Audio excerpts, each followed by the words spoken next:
Buenas tardes, mi nombre es Yamile Calvache y estoy aquí para hablarles acerca del análisis que hice de la obra Crónica de una muerte anunciada de nuestro Nobel de Literatura, Gabriel García Márquez.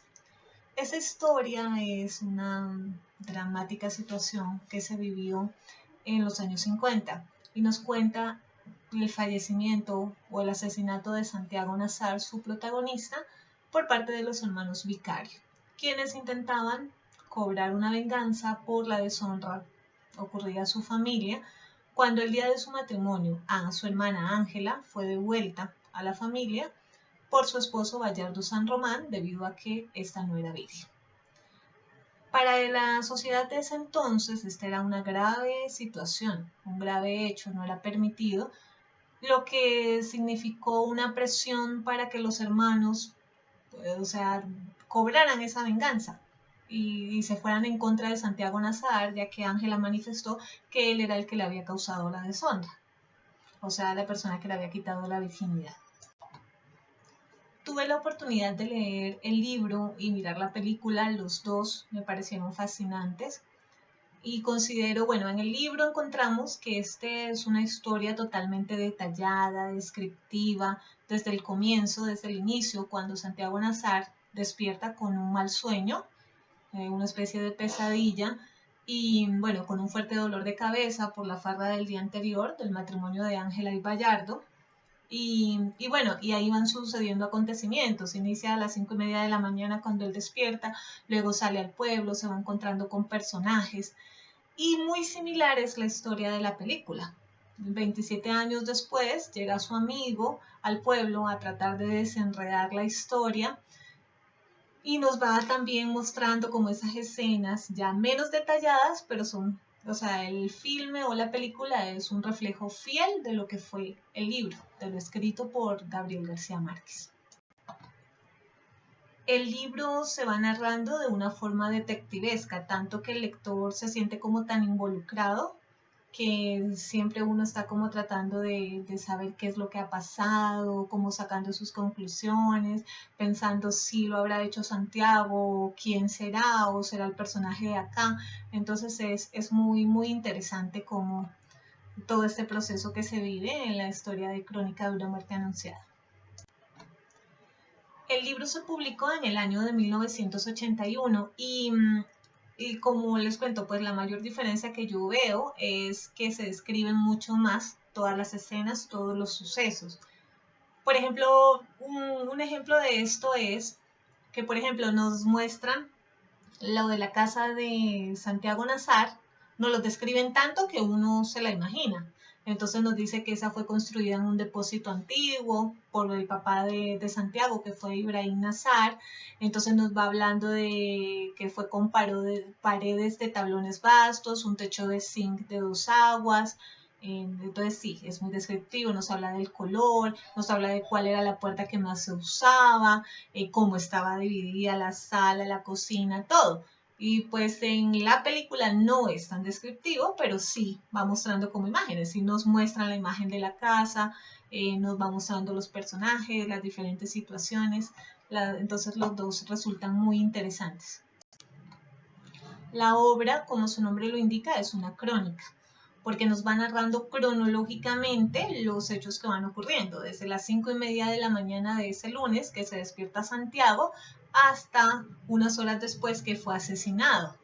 Y después ya nos va mostrando qué pasa con los otros personajes. Listo, matan a Santiago Nazar, pero entonces qué pasó con Ángela Vicario años después, porque el amigo tuvo que volver, pues como a desenredar toda la historia. Todo, nos va narrando pequeñas cosas ya como del futuro, el estado de la casa, después muestran la casa deteriorada en la película y esto mismo va ocurriendo también en el libro. La película fue grabada por Francesco Rossi, realizada en 1987 y fue grabada en Monpós, Bolívar. Contó con la participación de grandes actores como fueron, bueno, por parte de Colombia, Vicky Hernández, bueno, y ya otros actores extranjeros como Anthony Dellon, Ornella Muti, Rupert Everett, Irene Papas, entre otros actores. En la película se mantienen los textos literales del libro. Un ejemplo de eso fue cuando Santiago en la cocina le dice a Divina Flor delante de su mamá, le dice, ya estás en tiempo de desbravar, lo que hace enfurecer a la mamá de la niña, porque pues era una niña, y le dijo que, así literalmente le dijo, suéltala, Blanco, de esa agua no beberás mientras yo esté viva. Entonces eso es, la película refleja tal cual, y los textos literales no los cambian, no hacen un guión diferente, sino que es exactamente igual a lo que dice en el libro. De la película me gustó y resaltó mucho los hermosos paisajes que nos muestran. Por ejemplo, nos muestran el río Magdalena cuando lleva llegando el barco, que llega el amigo de Santiago, regresa al pueblo para ir hablando con cada uno de los personajes. Entonces esas imágenes son muy bonitas, las de los animales, unos paisajes muy exóticos. También nos muestran como la arquitectura de las casas de esa época, entonces eso también es de resaltar. Y también podemos como disfrutar como la cultura de aquella época, entonces cómo eran las fiestas, cómo eran los atuendos de la gente de los 50, pues de esa región, ¿no? Exactamente.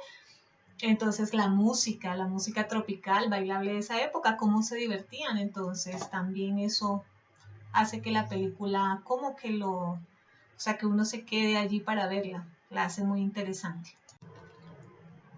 Tanto en el libro como en la película siempre se mantiene un juego entre el pasado y el presente. Entonces, siempre, por ejemplo, estamos hablando de la fiesta, del matrimonio de Bayardo y Ángela, pero entonces nos muestran cómo retroceden para mostrarnos cómo se conocieron. Entonces, cómo iba pasando Ángela por la plaza principal y Bayardo la vio y quedó enamorado de ella y le dijo a la persona que estaba a su lado que ella iba a ser su esposa, que se lo recordara cuando despertara de su siesta. Entonces ese juego es muy interesante.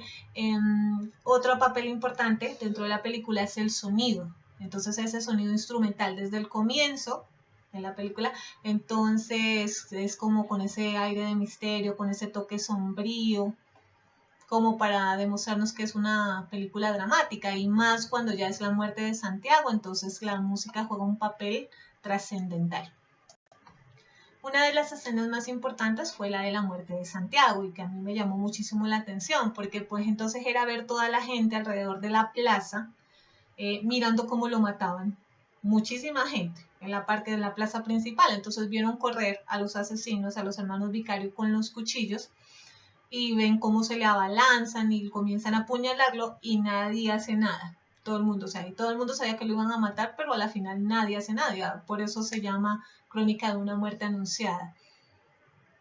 Entonces esto lo asimilo, se me hace muy similar a lo que pasa actualmente, de que no existe solidaridad. O sea, la gente puede mirar que algo está pasando, están robando a la gente, están matando, y esto sucede, pues yo creo que en todo el mundo, y la gente no se mete a hacer nada por miedo, simplemente no lo hace. Ya para finalizar, considero que Crónica de una muerte anunciada es una historia que no, o sea, no podemos dejar de leer. Es muy interesante, como todas las escritas por Gabriel García Márquez. Yo la recomiendo, me gusta tanto el libro como la película. Entonces yo creo que cada quien debe verla y leerla para sacar sus propias conclusiones. Lamentablemente es una historia basada en hechos reales y muy triste, es bastante triste, y más que todo considero que todo se dio por las costumbres de aquella época, por la presión de la sociedad a que esas cosas, esas venganzas y esos temas de honor no se pueden dejar así, no se pueden arreglar hablando, sino que hay que buscar soluciones muy trágicas como la ocurrida durante la historia. Entonces, básicamente mi invitación es para que todos leamos esa historia, ese libro de Gabriel García Márquez.